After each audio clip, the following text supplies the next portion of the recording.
So many people wanted me to watch this video because this is the reason why they got a new motto or slogan, and also because that's the accident that they were referring to in the first video that I watched. So yeah, let's check it out. My 50 cal exploded. I'll be honest and say I don't know what a 50 cal is. This is a badass intro though. What's up, everybody? My name is Scott, and I'm going to tell you about how Holy my 50 shit. cal exploded, and I almost bit the dust about 2 weeks ago. Holy shit, he looks really banged up. Whoa. So I know a lot of you are probably wanting me to explain my injuries, and I'm going to do that, but I think it's best we start from the beginning. I know some of you are going to try to skip around in this video. I highly recommend you stay tuned and listen to all of this. But for those who are going to skip around, let me clear something up first. This was not the Barrett that we torture tested, and this was a complete freak accident. There's nothing that I did to have caused this. So April 9th, 2021, we come out here to shoot a fire hydrant with some slap rounds using my Serbu RN50. Okay, before we go to that, a bit less. So we have these. You know what? Okay, there we go.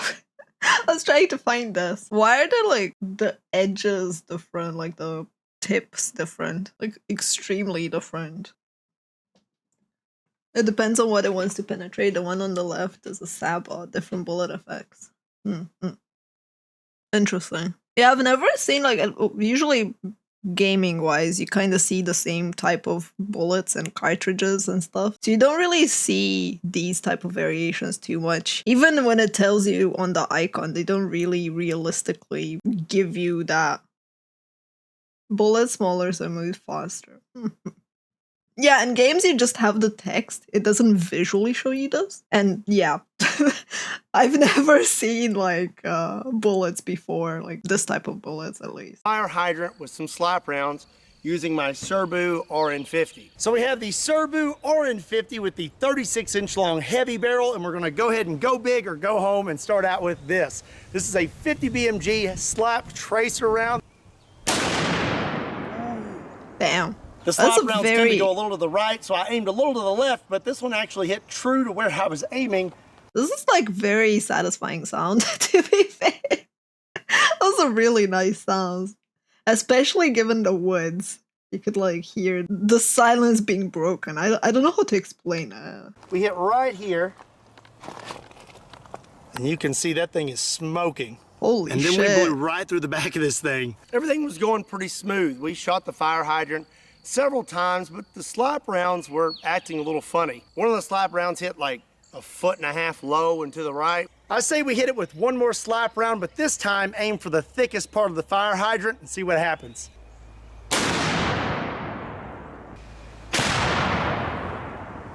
Interesting.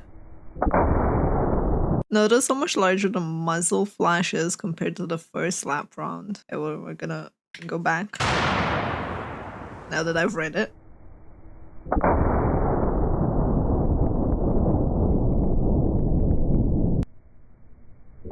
Holy shit, what the heck?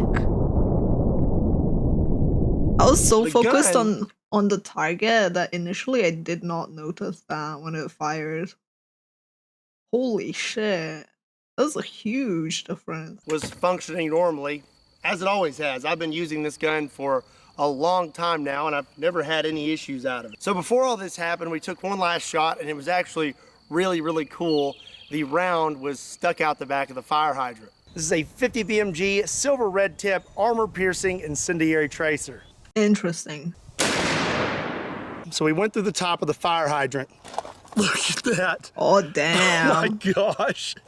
It's just stuck out the back. After that, I decided I was gonna take one last shot with a slap round and try to hit the thickest spot on the fire hydrant. So before I loaded my last slap round, I know that there was no barrel obstruction because I literally found the round in the fire hydrant. But this last round that I loaded into my Serbu RN50 was a very, very hot round. It's wild to me the fact that he has to explain this, because there will be people that will try and discredit it or say it was his fault. So the video is also framed in a way where he has to prove his innocence, which is fucked up, man. It's weird seeing that, like hearing it. Like, there is informative, right? Like, he is informing people that don't really know what he's talking about, but there's also the tone and message being sent.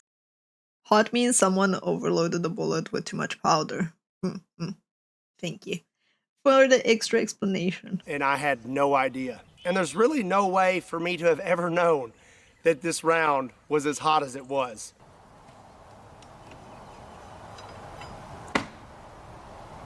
So here you can see me taking the last shell casing out, and now I'm loading in the slap round.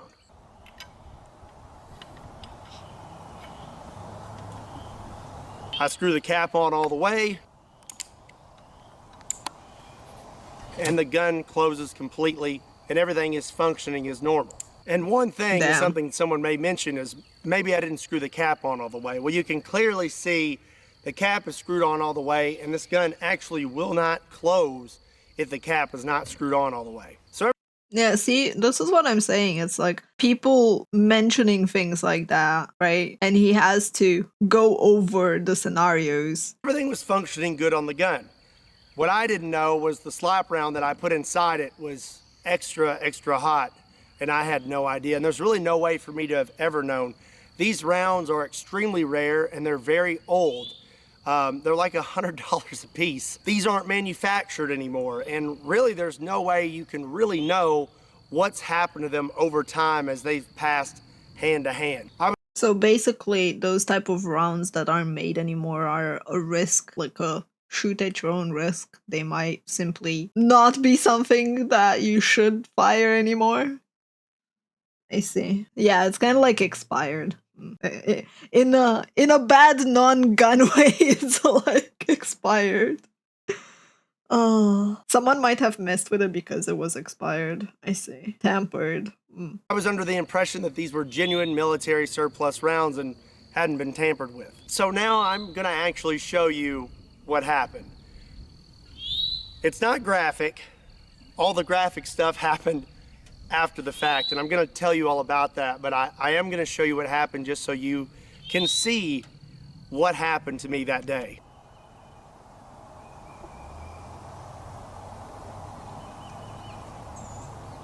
Damn, the tension. Holy shit. That is so much being thrown in his face as well. So when I pulled the trigger, the gun exploded almost immediately. So the first trigger. Like, if we go and look.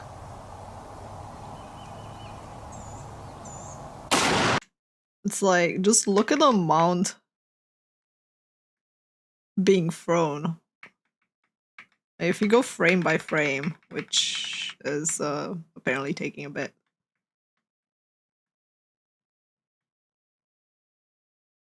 Jesus Christ. Yeah, the eye protection really did help. This is insane. It's so scary as a thing that can happen to you. Like, yes, it's a very rare occurrence, but holy shit.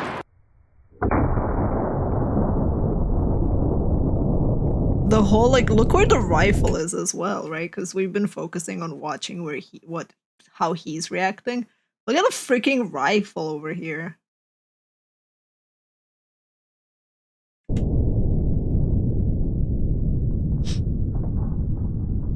So when I pulled the trigger, the gun exploded almost immediately. So the first thing that went was this cap. And this cap is solid steel, and it is very, very heavy. If you look right here, I wouldn't have thought it is solid steel looking at it when he put it the first time on.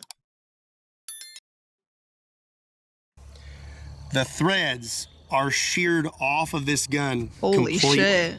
I spoke with Mark Serbu, and he said that normal pressures are 55,000 PSI. And for those threads to have sheared off and this cap to have just blown off like that, we're looking at over 85,000 PSI. So the cap blows off. It's kind of hard to put these on because of my little nose brace. I'll explain. But safety glasses are on. And this cap, you can see this little crescent here. This cap hit me right there.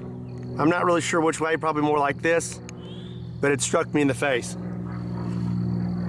Damn. When this cap Actual hit me in the protection. face, it broke my orbital bone in 3 spots, here, here, and here. Oh, man. It also broke my nose, and that's why I have this on. I've had to have facial surgery to repair all this. Here's the really bad part, though. Jesus Christ, that's just from the cap. That's like damage from one piece and the shock of like being hit with it. And he actually needed so much work done for that. The difference is absolutely like the eye protection did insane value there. On this lower, normally there's these 2 ears that stick up right here. And this is what prevents you from closing the gun when the cap's not on all the way.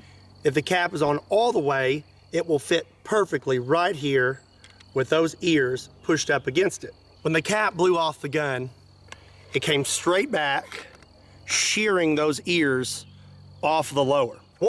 Honestly, I think that might have helped him as well, because otherwise he would have taken that impact somewhere else as well. But it also, like, I think helped reduce the impact a bit. Not a lot, mind you, but a bit. One of these is still at the hospital, and this is the one we found. This one zipped right past my head, went inside my hat. It made it much worse. Interesting. Blew a hole through it, and took it off my head, what appears 7 to 8 feet. Now the other one is what almost ended me. I see. The other ear hit me. So while it helped make it better for the eye, potentially, the piece blowing up and getting removed almost killed him. Yeah, like they helped reduce force, but caused shrapnel. Holy shit, man. Right here in the throat. It proceeded to lacerate my jugular vein and then punctured a hole in my right lung. As for my hand, my best guess is this is what did it. In the video, you can see that the stock almost disappears instantly. I believe it came in a downward motion and hit my finger. You have your natural bend in your index finger. Well, this bone right here looked like a V. So my I'm sorry for laughing, but I like the way it's like. It looked like a V, just casually saying it. Oh god, that is insane. Holy shit. Like just imagining it, how the finger looked afterwards instead of him showing the V, right? It's to kind of reduce the imagination and take away from the horror show. It helps a tiny bit. finger looked like a big W. So back to the lacerated jugular. A big W. Oh my god. Yeah. It's like he's extremely lucky to be alive and to also still have his finger. Jesus Christ. I've now been hit in the throat, and I'm not really sure what happened because when this cap hit me in the face, I went blind in my right eye instantly. I have vision coming back now, and they say my eye should make a full recovery. But in that moment, I went completely blind in this eye, and it was like I had been punched. And I went backwards, and I landed on all fours. A lot of you wonder who is behind the camera in my videos. This is my dad. His name is also Scott. His name is also Scott. Hi, Dad. Oh, man, his dad looks really good. Like, not in a flirty way, but like, it's his dad, so at least 20 years older, right? 18, 19. If he had not been out here with me, that would have been it for me. he come running up and he let me know of my injuries because I was still in a daze. I've just been punched in the face by a big metal cap. And he let me know real quick that there was a hole in my neck and I was losing a lot of blood really fast. My dad shoved his thumb into my neck. Holy shit, MVP dad, what the heck? I guess his dad was also like in the army or like trained for stuff like this. It's like, good thing he was there, good thing he knew what to do, and freaking MVP dad to assess the situation on the spot and react like that. Like, not a lot of people can do all of that. And said, put your thumb there. Now that I'm aware of what's going on, I took my left thumb, I took my shirt, wrapped it in my shirt, and I shoved it as far into my neck as possible. I was not aware that my jugular was lacerated, but I did know this is really bad. I have a law enforcement background, and I've been trained in injuries and wounds and gunshots and things like that. And I know very well that if you get hit in the neck, it's not good because you can't tourniquet a neck. After I had plugged Can't tourniquet a neck. Yeah! Yeah, that is like pretty freaking bad. Holy shit. In the army, if I remember right. I mean, you have to have some sort of training because, like, this is not something necessarily that is very much trained for people at all. Like, most people at that point, they'd be very shocked and they wouldn't really know what to do except, like, put the hand over it, right? But that doesn't necessarily put proper pressure, and you can't exactly choke someone on the neck. So putting your hand over it or a shirt over it with high bleed, right? Like high amount of bleeding, which was assessed by the dad. The idea of putting your thumb in was pretty much saving him there. I don't know anyone trained in first aid nowadays unless volunteers. Yeah, I don't think it's something that they train you in anymore, which is weird because it should be something that's being taught in school. Plug the hole, I applied. High bleed gamer reference. Shut up! I didn't mean it in a gaming way, but how did you say it? I'm like... Now that you say it, it makes sense, sure. Oh, man. Extreme pressure, pinched my head down into my hand and made a run for the truck. So the truck here was right near us. There's a trailer attached. I had to run around the front. I jumped in the passenger seat. Dad jumped in and we took off. And this all happened in a matter of seconds. I would say under a minute. We were in that truck and just hauling tail into town. So that is like, you can tell their background and ability to react and move at things like that. It's like, I can't say it for certain, obviously, because I wasn't there, I don't know the situation, but the way it's described, their background definitely saved their life on top of being extremely lucky. You don't know how you act under adrenaline. That is also true. Something I forgot to mention, this upper weighs like 25 pounds. And you can see in the video that it just gets thrown off the table. 25 so pounds, much damn. pressure came out the back of this upper that it launched it off the table. It's an insane amount of energy that was thrown into my body. So now we're driving very fast into town. I am applying constant pressure to my throat and I'm breathing very slowly, trying to control my heart rate, because the faster your heart rate, the faster you're going to bleed. My dad's driving, so I thought it would be nice of me to call the ambulance. My dad didn't agree with this, but I wanted to do it myself because I wanted to try and stay awake. I needed to be doing something to keep myself conscious. If you have an iPhone, there's this nifty little feature on the side here, and if you hit that button one too many times, it'll call 911. This can be kind of annoying when you're trying to shut off your alarm in the morning, but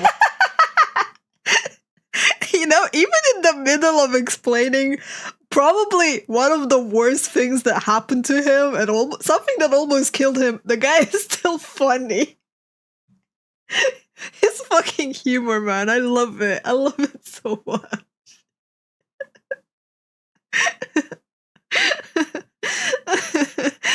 "911, what's the emergency? Turn the goddamn alarm off!"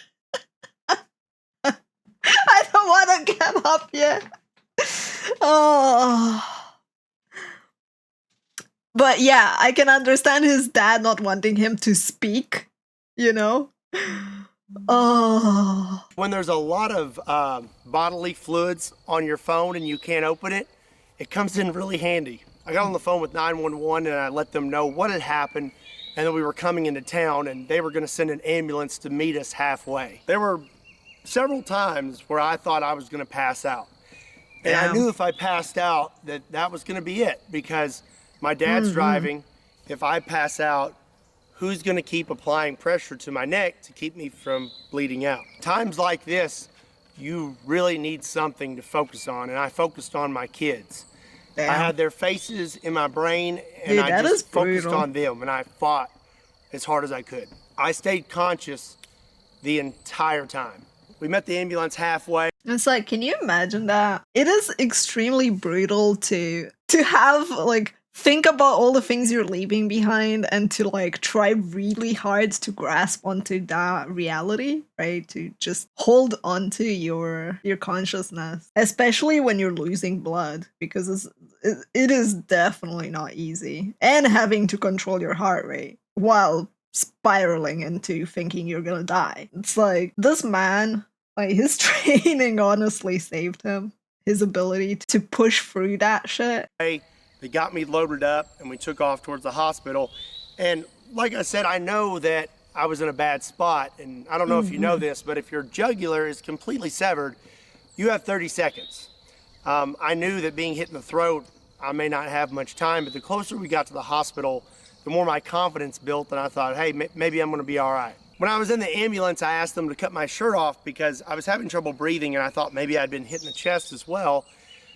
They cut my shirt off, there wasn't anything there, but when I got to the hospital, they x-rayed me and they said my right lung had collapsed because it had filled with blood, and that was from this little guy here.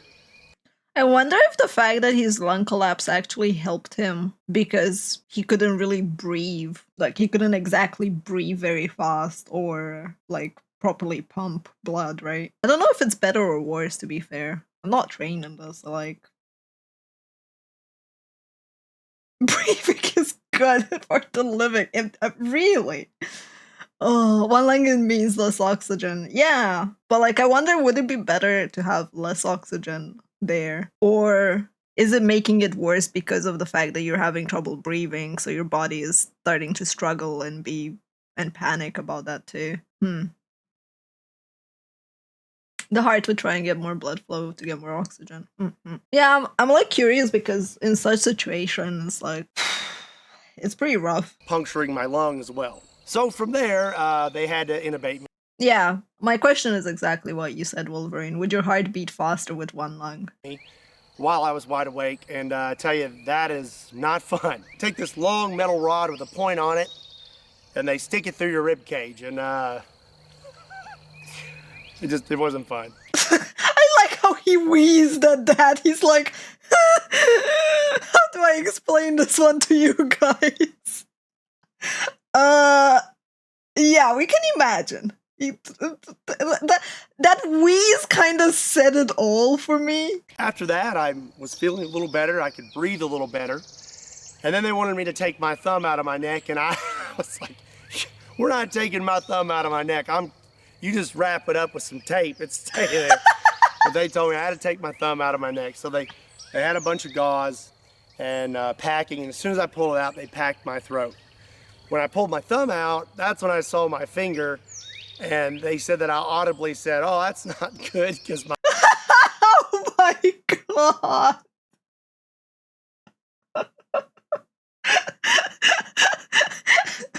He's like, no man, I'm gonna keep that finger in. I don't trust you.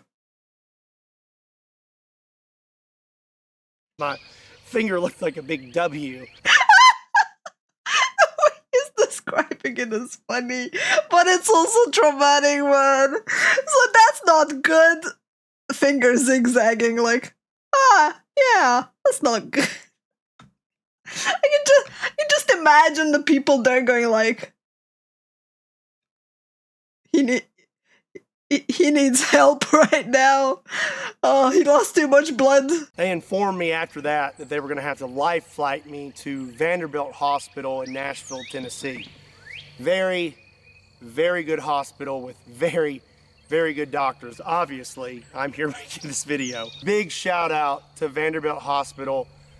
You guys are the best. So now they're about to knock me out. And your sense of humor is very important in cases like this. So yeah, I completely agree. Like being able to take a situation that is traumatic and that could have ended your life and joking about it can help just take the edge off and help you move past, at least in my opinion. And at this moment, I realized that this may be the last time that I see my wife or see my dad, because once they knock you out, you know, that's it. Either you never know what happens, or you're not waking up. My wife had arrived. I called her in there. I held her hand, and we had words. And then I called my dad in to pray. And after that, I remember waking up in Vanderbilt Hospital, hooked up to every. Jesus Christ, that is a lot. That's a lot of cables. What Machine possible. I'm gonna throw some pictures in here. So they did a number on me. So you can see this cut here, and this actually goes all the way down. Damn. To right here. To repair my jugular and my lung, I guess for the lung, they had right? to open up my chest completely. They Holy cut me shit. completely open, just like open heart surgery. They told me a guy my size should hold 6 to 8 units of blood, and total, from all the blood I lost from the initial injury and the surgeries, they had to give me 5 units. There was also a Jesus Christ, that is like absolutely crazy just how much. Oh God. There was also a chance that I could have had a stroke. To repair your jugular vein, they have to pinch it off. Well, your jugular vein supplies the oxygenated blood to your brain. So they can only pinch it off for so long. They pinch it off, they repair it, then after that, when they open it back up, all that blood rushes into your brain, and there's a chance you could have a stroke. Praise God, Damn. I did not have a stroke as well. That's As for my hand and my terrifying, man. face, they had to do surgery on that as well. I have pins in my finger to hold it in place.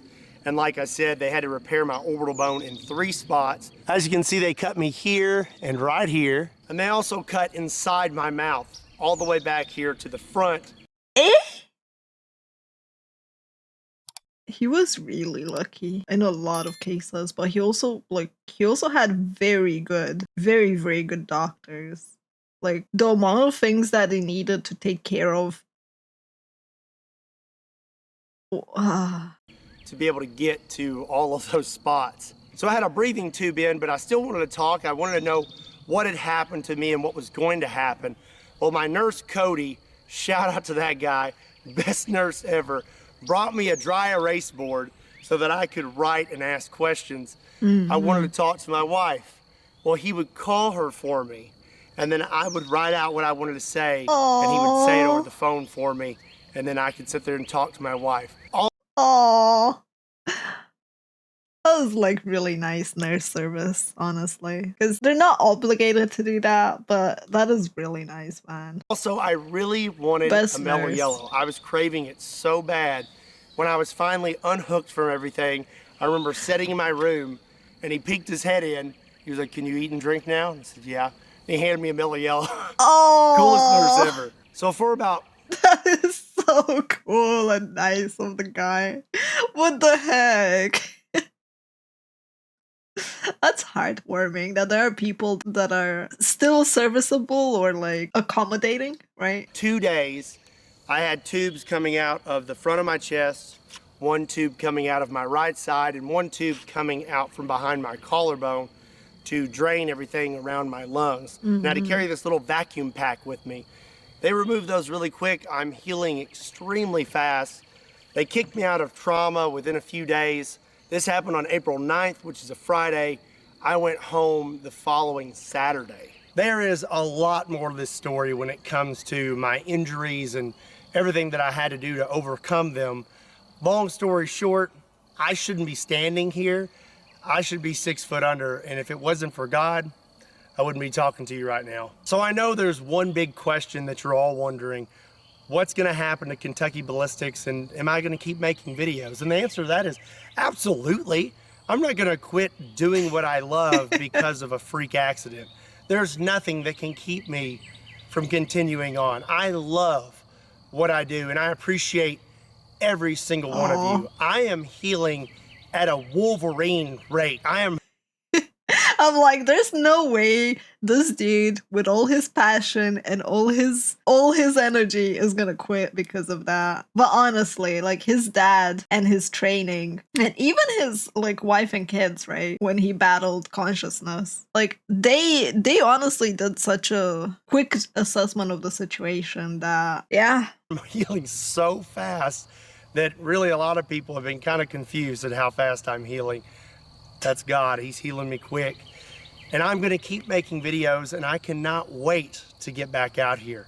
I have some videos planned, and I think you're gonna like them. It's gonna be some really funny stuff. Also, I know there's gonna be a good bit of you that wanna support me while I'm healing, and I see. So this is how Just Put a Thumb in It came to be. I love this. This is like true marketing right here. It's actually coming from the heart, and it's, I don't know how I can say it. It's endearing. It comes with a story, and it comes with actual emotions attached to it. I really appreciate that, but I don't want to do a GoFundMe or anything like that. If you want to help me out, I want you to get something out of it too. So we got some new shirts. Hey, Technic. The doctors told me that if it wasn't for this thumb, that I would have died. This thumb saved my life. And my wife came up with this saying, she said, just put a thumb in it. And I thought that was the funniest thing ever. So it is. That's what we're going with. We have Just Put a Thumb in It shirts. I think these are awesome. And if you want to support me, there's a link in the description down below. They're available now. Pick you up a shirt and support Kentucky Ballistics. This is not my normal. Next up, we're gonna get a thumbs up. You know, at the end of the video, it's kind of like thumbs up. Let's go. Honestly, good for him and very nice reaction. I kind of want to get one of those t-shirts, frankly. It's like, it's nice. Normal content, and definitely not what you expected me to post this week, but this is something I felt like I needed to let you know. Again, this was a complete freak accident, and there's no way I would have ever known just how hot that round was until it was too late. So like I said, I'm healing really fast, and I'm gonna be back to it as soon as possible. But in the meantime, keep your eyes peeled for some pretty interesting videos I have planned and my update videos. To me, like, as I said, the thing that I like about him as a creator is just his pure joy and enthusiasm for his hobby and what he likes and what he enjoys doing. And you can see it even in this video. The man almost died, and yet here he is saying that he's not gonna let an accident scare him off enjoying his life and his hobby and enjoying what he likes. And it's a very good lesson and a very important lesson to not recoil from pain, from hardship and things like that. At least to me, that's one of the lessons that I got from watching this, right? Like, everyone can take away a different message from it. Before I close this video, I just want to say how much I appreciate every single one of you. Thank you for making what I do possible. And I know that the majority of you are going to be extremely supportive right now. And I really appreciate that. Excellence, like, I wonder how much his channel exploded. Puns. You can never get enough puns. Forget, if you want to pick up a shirt, there's a link in the description down below. And as always, my name is Scott. And you will most definitely see me next time.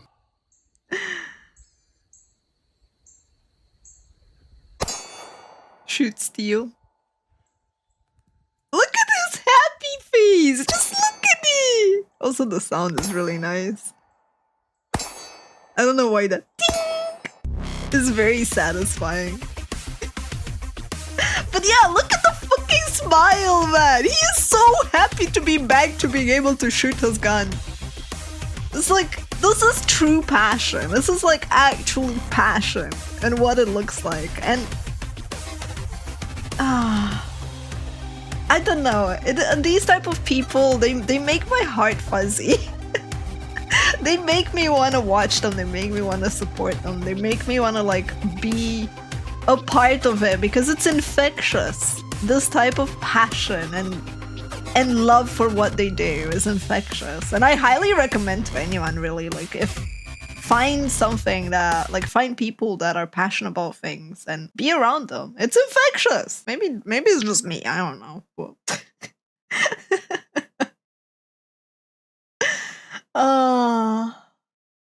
Well, for those of you on YouTube, if you're hanging out until the very end, thank you for watching. I appreciate you. And if you want to recommend more, you can do it either below in the comments or on Discord in the React 2 channel. Until next time, YouTube, bye-bye!